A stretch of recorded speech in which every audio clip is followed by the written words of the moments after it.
చెప్పండి సతీష్ గారు, నమస్కారం.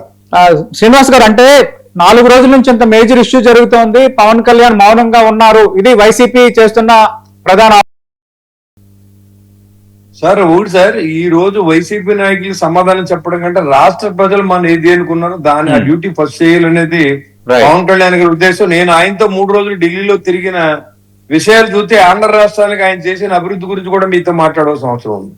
ఎందుకంటే ఇవాళ గోదావరి నది కాలుష్యంలో మంచినీటితో స్నానం చేయించాలి, ప్రజల్ని వాటర్ కాలుష్యం అవుతుందని చెప్పేది ఒకటిగా అయితే, ఆంధ్ర రాష్ట్రంలో కాదు భారతదేశంలో 3వ స్థానంలో నిధులు ఇచ్చిన ఘనత పవన్ కళ్యాణ్ గారు తీసుకొచ్చారండి. 7,500 కోట్లు విబి రామ్జీ కింద తీసుకొచ్చిన ఘనత. గాని ఇవాళ దాదాపుగా మరి అంతకుముందు మనం ఇవాళ 16,000 కోట్లు మరి 15th ఫైనాన్స్ రిలీజ్ చేసిన విషయాల్లో కానీ కేంద్ర ప్రభుత్వాన్ని పూర్తిగా ఆయన ప్రసన్నం చేసుకుని ఏదో రకంగా ఈ రాష్ట్రాన్ని డబుల్ ఇంజిన్ సర్కార్ లో ముందు నడిపించాలని చేసి పోరాటం నిన్న సాయంత్రం వచ్చిన తర్వాత ఆయన తుది కోరికగా వరంగల్ వెళ్ళమన్నప్పుడు వెళ్ళి అక్కడి నుంచి డైరెక్ట్ గా సీఎం చంద్రబాబు గారి దగ్గరికి వచ్చి ఆయన కూర్చుని ఇన్సిడెంట్ ఇలా జరిగింది కాబట్టి ఇమీడియట్ గా సీఎం సస్పెండ్ చేసి దాని మీద జ్యుడిషియల్ ప్రొసీడింగ్స్ ఏదైతే ఉన్నదో సంగతి మీ అందరికి నేను చెప్పక్కర్లేదు. కానీ ఇదివరకు ఎప్పుడైనా జరగలేదు. వైసీపీ నాయకులు చంపితే కనీసం పట్టించుకోలేదు ఈ సంవత్సరాల తరబడి. ఇవాళ మీరు ఇదే అవినాష్ రెడ్డి ఉన్నాడండి. అవినాష్ రెడ్డి విషయంలో, వివేకానంద రెడ్డి గారి విషయంలో పెద్ద ఆరోపణలు ఉన్నాయి, సిబిఐ ఎంక్వైరీ జరిగింది. ఈ రోజు వరకు అతను అరెస్ట్ చేయించలేని పరిస్థితి. మీరు కూడా ఇవాళ మాట్లాడుతున్నారంటే గొడ్డల పార్టీ అని మిమ్మల్ని అందుకే అంటారు. ఇవాళ మీరు మాకు సంబంధం ఇక్కడ మీరే అధికారంలో ఉన్నారు, ఒక రకంగా ఇక్కడ ఎన్డీఏ అధికారంలో ఉంది, ఆంధ్రప్రదేశ్ లో కేంద్రంలో ఎన్డీఏ అధికారంలో ఉంది. ఆ వివేక్ హత్య కేసులో సిబిఐ దర్యాప్తు ఏమైంది అన్న ఒక చర్చ మళ్ళీ జనసేన టీడీపీ నేతలు లేవనెత్తుతున్నారు. అదే సార్, ఇప్పుడు మేము లేవనెత్తుతుంది కాదు, ఇన్ని సంవత్సరాలు అయింది, మరి మా చిన్నాన్ని చంపేశాడు అని చెప్పిన పెద్ద మనిషి 5 సంవత్సరాల అధికారులు అతను ఏం చేయలేకపోయాడు. సిబిఐలో అరెస్ట్ చేస్తా కొద్ది అక్కడ జనాన్ని పెట్టి ఆపించాడు ఆ రోజు. మరి ఈ రోజు కూడా అది సిబిఐ అనేది దర్యాప్తు జరిగినప్పుడు కూడా మీరేం చేయలేకపోయారు. ఇవాళ ఈ అబ్బాయి సాయి కృష్ణ కేసులో సార్ మన పాయింట్ కి వచ్చేద్దాం. రైట్, ఈ సాయి కృష్ణ కేసులో మీడియాలో చూశాను నేను, ఒక ఫేక్ ఫోటో పెట్టి ఇది పోలీసులు చంపారని చెప్తా ఉన్నాడు. ఓ పక్కన దానికి ఆధారాలు లేవు, కోర్టులో అప్పచెప్పమని చెప్పాను అమ్మటి రాంబాబు గారు చెప్తున్నాడు. సాక్షి ఛానల్ లో మీరు చూశాను. ఆ ఫోటో ఎవరిదండి?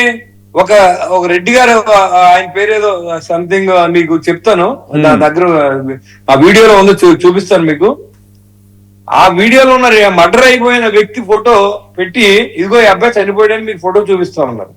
అంటే ఆయన చనిపోయినట్టు మీరు ధృవీకరించారా, లేకపోతే ఆయన చంపే దానిలో మీ అర్థం ఏమైనా ఉందా, దాన్ని మా మీద తోతున్నారా కుటుంబం తరఫున అనేది నాకు డౌట్ వచ్చింది సార్. యాక్చువల్గా వైఎస్ఆర్ కాంగ్రెస్ పార్టీ నేతలు దాన్ని ప్రదర్శించడం పూర్తిగా తప్పే. ఎందుకంటే ఇలాగా ఫ్యాబ్రికేట్ చేసి లేనిపోయిన అనుమానాలు కల్పించడం పూర్తిగా తప్పే. రెండోది, ఇక్కడ క్యాస్ట్ అనే కంటే కాన్స్టిట్యూషన్ మాట్లాడాలి ఈ కేసు విషయంలో. అంటే మీరేమనుకుంటున్నారు సార్? సాయి కృష్ణ వ్యవహారం సంబంధించి అదృశ్యమని పోలీసులు చెప్తున్నారు, లాకప్ డెత్ అయ్యింది, చంపేశారు అని బంధువులు, తల్లి అందరూ ఆరోపిస్తున్నారు. మీ అంచనా ఏంటి సార్? యాక్చువల్ గా మా జిల్లాకి ఆ జిల్లాకి మాకు పెద్దగా ఏం జరిగిందో తెలియనప్పుడు కూడా మేము కూడా ఫాలో అయ్యేది ఏంటంటే న్యూస్ ఫాలో అవుతాం. ఇంటెలిజెన్స్ రిపోర్ట్ తీసుకుంటే మాకు చెప్పింది ఏంటంటే అది యాక్చువల్ గా మరి ఇంకా విచారణలో ఉంది, దాన్ని ఆల్రెడీ సస్పెండ్ చేశారు, సీఎం సస్పెండ్ చేశారు. ఆయన మీద ఒక సీనియర్ ఐపీఎస్ అధికారిని విచారణకు నియమించారు. ఆల్రెడీ నిన్న సాయంత్రం సీఏ చేతికి పెట్టారు. చట్టం తన పని దాన్ని తీసుకెళ్తా ఉంది. ఇప్పుడు ఎలా చనిపోయినా అబ్బాయి చనిపోవడం అనేది నిజంగా రౌడీయా క్రిమినల్ మనకు అనవసరం సార్. చంపి హక్కు పోలీసులకు లేదు, అలాగే చంపవలసిన అవసరం పోలీసులకు కూడా లేదు. ఇవాళ కాపు అనే కమ్యూనిటీ ఎత్తారు కాబట్టి నేను చెప్తున్నా, ఇవాళ చంపారని ఆరోపణ చేసే వ్యక్తి కూడా కాపే సార్. నాగరాజు కాపే, చనిపోయారని ఆరోపణ సాయి కృష్ణ కాపే. పోలీస్ కి కులాలు ఉండవు సార్. పోలీస్ అనేవాడు డ్యూటీ చేయాలి, క్రిమినల్ అనేవాడు ఇంకా క్రిమినల్ ఎలా అలవాటు పడ్డా పని చేస్తూ ఉంటాడు. దానికి కులానికి ఆపాదించో జనసేన పార్టీకి ఆపాదింతే ఇలా చేతగాంతానని ప్రజల్లో తీసుకెళ్లాలంటే ఎవరు నమ్మరండి. వాళ్ళ ఏదైతే మీరు కులం ఎత్తుతున్నారో సీఏ కులం ఏంటో కూడా చెప్పండి. ఇప్పుడు మీరు కాపుల మీద అంత కపట ప్రేమ, నిజమైన ప్రేమ ఉంటే సీఏ దే కులం, చంపబడిన సాయి కృష్ణ దే కులం, వీళ్ళిద్దరికీ ఉన్న సంబంధం ఏంటో మీకు చెప్పాలా. రెండోది నేను ఏం డిమాండ్ చేస్తా ఉన్నట్టు మీకు వచ్చింది ఆ ఫోటో నిజమైతే పోలీసుల మీద యాక్షన్ తీసుకోండి, ఛాలెంజ్. దీనికి జనసేన పార్టీ నిలబడి ఉంది. మీరు చూపించిన ఫోటో నిజమైతే అది మీకు ఎక్కడి నుంచి వచ్చింది, మీకు ఎలా వచ్చింది, ఆ ఫోటో ఎలా తీశారు అనేది సాక్షి మీడియా గానీ అదే విధంగా అమ్మటి రాంబాబు గారిని ఆన్సర్ చేయాలని నేను చెప్తా ఉన్నా. ఖచ్చితంగా వైసీపీ దానికి సమాధానం చెప్పాలి.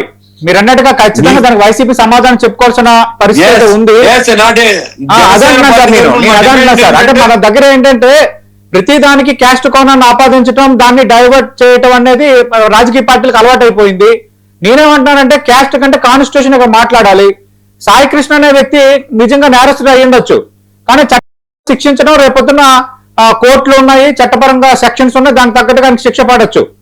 కానీ ఇక్కడ పోలీసులు చట్టాన్ని చేతిలోకి తీసుకున్నారని ఇక్కడ ప్రధాన ఆరోపణ. వాళ్ళేమో అదృశ్యమయ్యారంటున్నారు. తల్లిదండ్రులు, బంధువులు అసలు భూమి మీద లేరంటున్నారు.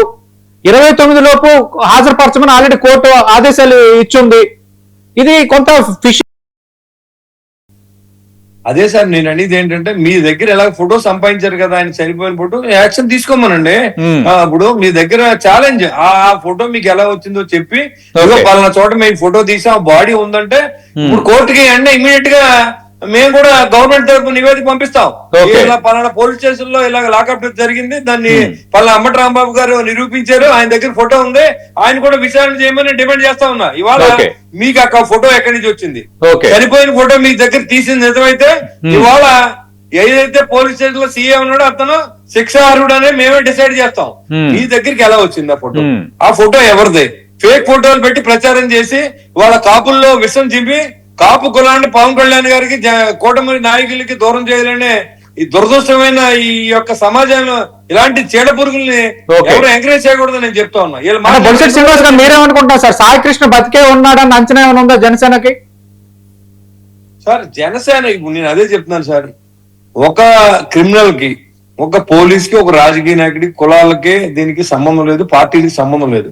ఇన్సిడెంట్ జరిగినప్పుడు అది పర్సనల్ ఇన్సిడెంట్స్. ఇప్పుడు పవన్ కళ్యాణ్ గారు, చంద్రబాబు నాయుడు గారు, జగన్మోహన్ రెడ్డి గారు ఒక మర్డర్ చేయమని చెప్పరు. ఇప్పుడు ఇవాళ అలా అనుకుంటే మీరు సుబ్రహ్మణ్యాన్ని మర్డర్ చేయమని మీ ఎమ్మెల్సీకి చెప్పారా? నేను అడుగుతా సమాధానం చెప్పండి.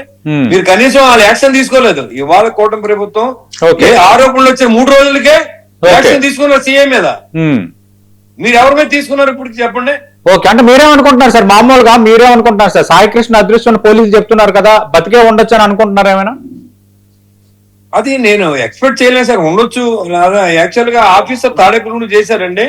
ఎవరో ఈ నాగరాజు గారు అని ఆయన సిన్సియర్ ఆఫీసర్, ఎవరి దగ్గర డబ్బు తీసుకోవడం, లంచం తీసుకునే వ్యక్తి కాదు. యాక్చువల్ గా కెరీర్ ఉంది, రికార్డు ఉంది. అదే విధంగా సాయి కృష్ణ ఆయన కూడా ఒక రికార్డు ఉంది, 22 కేసెస్ ఉన్నాయి, 25 years అనేది కూడా మీడియా ప్రచారం చేస్తా ఉన్నారు. ఇవన్నీ నాకు తెలీదు, నాకు పర్సనల్ గా ఏం తెలీదు. వాళ్ళ మావి గారు మాత్రం రాధారంగం మిత్రమండలిలో ఉన్నారు కాబట్టి మేము కూడా జనసేన పార్టీ తరఫు రిప్రజెంటేషన్ చేశాం. కళ్యాణ్ గారికి ఇలా జరిగింది సార్ అంటే ఆయన వెంటనే అక్కడి నుంచి వచ్చి వెంటనే సీఎం గారితో మాట్లాడి ఇమీడియట్ గా యాక్షన్ తీసుకొని ఇద్దరు నిర్ణయం తీసుకుని, సీఎం గారు కూడా ఇలాంటి యాక్సెప్ట్ చేయరండి. మంటలకి మానభంగాలకి తావిచ్చి మరి చంద్రబాబు నాయుడు గారు కాదని విషయం ఆంధ్ర రాష్ట్ర తెలిసే మిమ్మల్ని దింపి మమ్మల్ని ఎక్కించారు.